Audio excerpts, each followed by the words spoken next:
Yung magandang hapon ho sa lahat ano. At kakatapos lang ng pinaglibangan natin at sila Pading Rene. Ano, mapapanood nyo po ito sa channel nila Pading Rene, yung pinaglibangan natin. So medyo malayo lang sa camera. Kita ba sa terrace? Ayun, kung makikita nyo guys, may dalawang halaman na doon sa taas ano. At ipapakita natin yan mamaya. Lalapit tayo doon. So bumili din kami ng foam nila kuya. Galing kami ng new one. And pumunta kami ng boundary, no? At doon ho namin binili ang mga halaman. So bumili ho ako ng tatlong tawag dito, paso, para doon sa dalawa. Tapos gumawa ako ng isang DIY lang na halaman dito sa sa may hagdan. So pasok tayo dito sa bahay ko. So kagabi sa live ko nakita niyo naman na ho ito. Ang gandang tingnan, di ba? Meron tayong rubber tree. Ayan, rubber tree tayo. And then bumili lang ako ng ganitong mga pebbles, no? Tapos itong glass na to. Ito dito lang to sa bahay. Itong snake plant na to. Ito binili ko. Ito ano to? Tawag dito. Honeybee to. And ano to sa kasalan, yung parang gift pinapadala sa mga bisita. And then sarap ko yung pinto kasi baka may pumasok na manok. Aakit kasi tayo sa taas eh. And ito, DIY lang din, DIY ko lang to. Halaman to dyan, pero ang ganda niya, para siyang plastic lang guys. Ayan, para siyang lang. Tapos, ito yung mga nandito lang din to na bato. Tapos may mga ganito rin na galing sa dagat na pinagpupulot ni Paring Alpi. Napakinabangan siya ngayon. Inilagay ko ho rito. Di ba ang ganda? Andiyan siya sa may kanto ng hagdan. Ayan. Sa may kanto lang siya ng hagdan. Ito, hindi to hindi to tawag yan tumataas. Ay lumalawak. Tumataas lang siya ng tumataas. So pwede siyang putulan ng putulan lang. Ganon. So dito po tayo sa taas.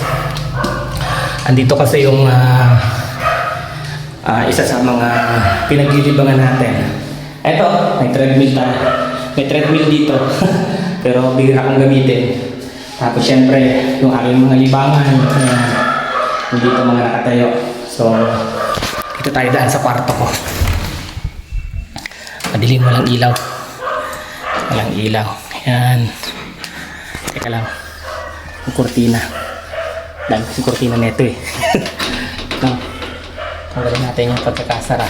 Ayan guys, may ibon pa kung makikita nyo. Ayun yung ibon. Lagi, naguguluhan ako dito tuwing umaga guys. Nagigising ako. Kasi kinakatok ako dito ng mga ibon. Palagi. Tuwing umaga yan. Diyan sa salamin. Doon sa isang salamin. Doon tsaka dito. So ito na yung halaman na binili ko. Ayan o. So kahapon, nang nagtanong kami doon, 1,000 yung isa niyan.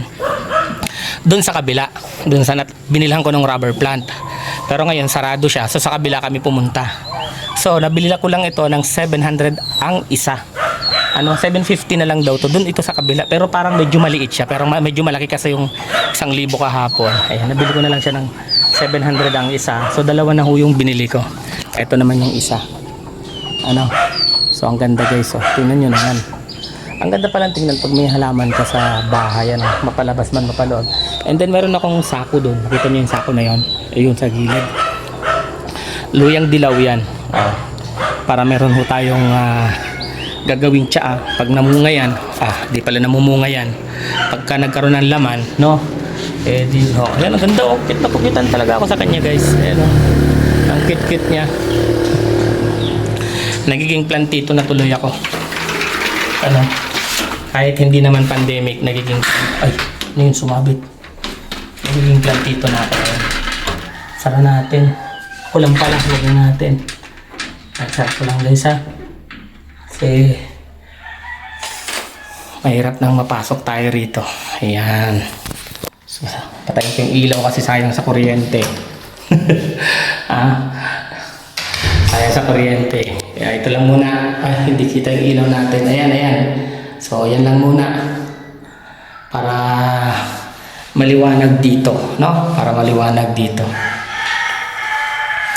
So, kanina naglinis din ako ng buong bahay ko kaya medyo malinis to. Medyo malinis Ayan, wala masyadong kalat doon sa kusina, no? Paglinis na tayo. Ang sunod ko tatanggalin yung mga nasa ibabaw ng ref, Yung mga nasa ibabaw ng ref. Papalitan natin yan ng maliit din na paso. And then may parang notes na nakalagay. Parang quotes na nasa, tawag dito, na nasa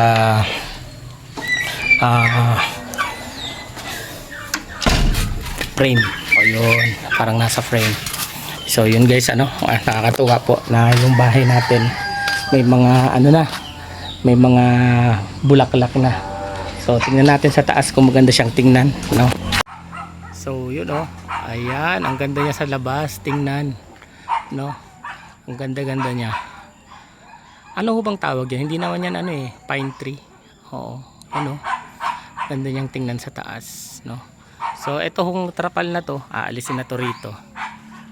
Papaalis ko na rin yan para medyo kasi parang ang anong tingnan ng bahay pagka merong ganyan, papalitan ko na lang siguro yan ng siguro umbrellang malaki. Yan siguro ang bagay dyan, lagyan ng umbrellang malaki para kahit papano pag may bisita, may nasisilungan sa labas. And then pwede ko pang tupiin, no? Yan guys yung natin, halaman natin. Tingnan nyo naman kung gaano kaganda yung halaman. Pagka dito mo titingnan sa may sa may labas, sayo sa may natin. Yun, napakaganda guys. Di ba? Ano pa kayang halaman ng ko? Dito sa ibaba, ewan ko kung anong magandang plano dito sa ibaba na ilalagay dito sa may harapan.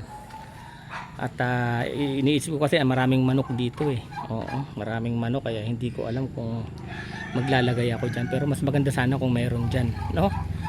Ayan, yun yung aking pinag-iisipan kung lalagyan ko rin diyan sa paligid-ligid. Ito may mulberry tayo dito sa may harap ng bahay, mulberry ho yan. Siyempre. At dito rin sila Kuya Mario, Ayan sila Kuya Mario. Mga bisita natin. Ayan sila Ate Amor. Sila pa rin nandun naman sa kubo. At sa ngayon, yung kubo naman, ayun ho yung foam na binili namin kanina. Ayan. Kasabay nung bulaklak. And sa ngayon, yan na ho yung update naman sa kubo nila Kuya. 'Di ba ang ganda-ganda na? Pipinturahan nila. May pintura na yan sa loob, kulay dilaw. Tapos yan na ho yung tapos ito yung kama nila. Yan yung dati kong kama. Dinagdagan lang ng kaya may kapansin nyo may dalawang paa na magkatabi. Dinagdagan para magkasya sila. Then yung mga aso, ayun, nandun sa likod yung mga aso naman nakakulong. Si Dudang, ayan syempre. Si Dudang may tinago. Dag, matatawa ka. Matatawa ka. Ayan, natawa si Dudang.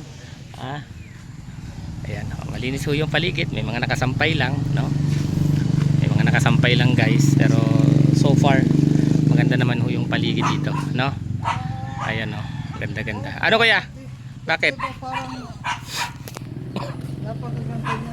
Alin? Sabi ni Ate Amor, nakita niya raw yung rubber tree ko.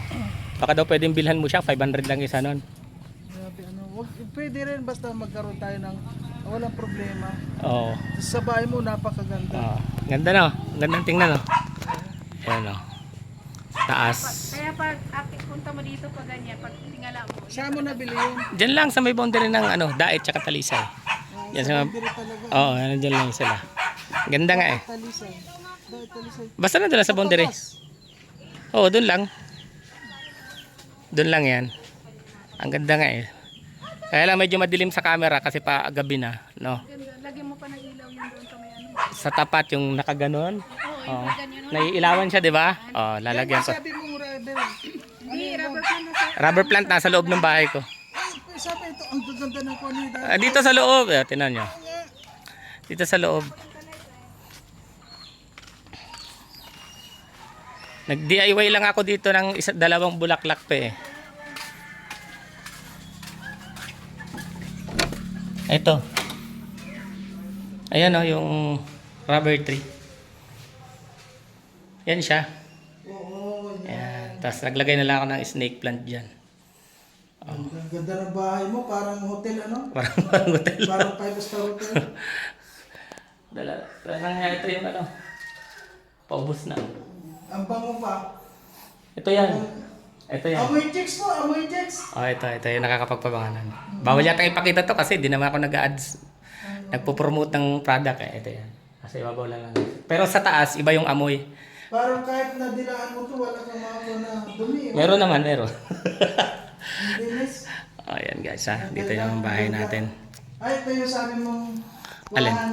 Kurtina kasi Oo. kanina, yung pag-live mo, alam mo naman yun, kahit wala kami comment, nandiyan kami sa... Oo. Ayan siya. Di ba? Oo, makakuha sa mata. Kasi Bumagay. Ha? Bagay sa... Bagay. Oh. Tapos ito, DIY ko na lang yan. Yan, yung isa sa may hagdan. Ganda. Mm. Yan oh. Mas maganda yung mga halaman na totoo. Oo. Huwag kang maglagay ng plastic. Oo, totoo talaga yung lahat. Oo. Totoo talaga yung plastic na maglagay. Kasi Oo. maraming naglalagay na halaman na bulaklak na plastic. Ay, wait, kuhan po ha. Hindi na po kami nag-kuhan. Kasi, Sa halaman yun. sa halaman. Baka, kasi meron din kasi na may mga lagay sila, mga plastic. Kuhan lang naman po ito, yung sabi lang yun. Oo. Sinabi ko. Para daw Hindi swerte. naman tayo- Swerte or malas ba yun? Ganon. So yun guys, yung update natin today ngayong araw. Maraming salamat po sa inyo. Ingat po kayo at ingat din kami. God bless us all.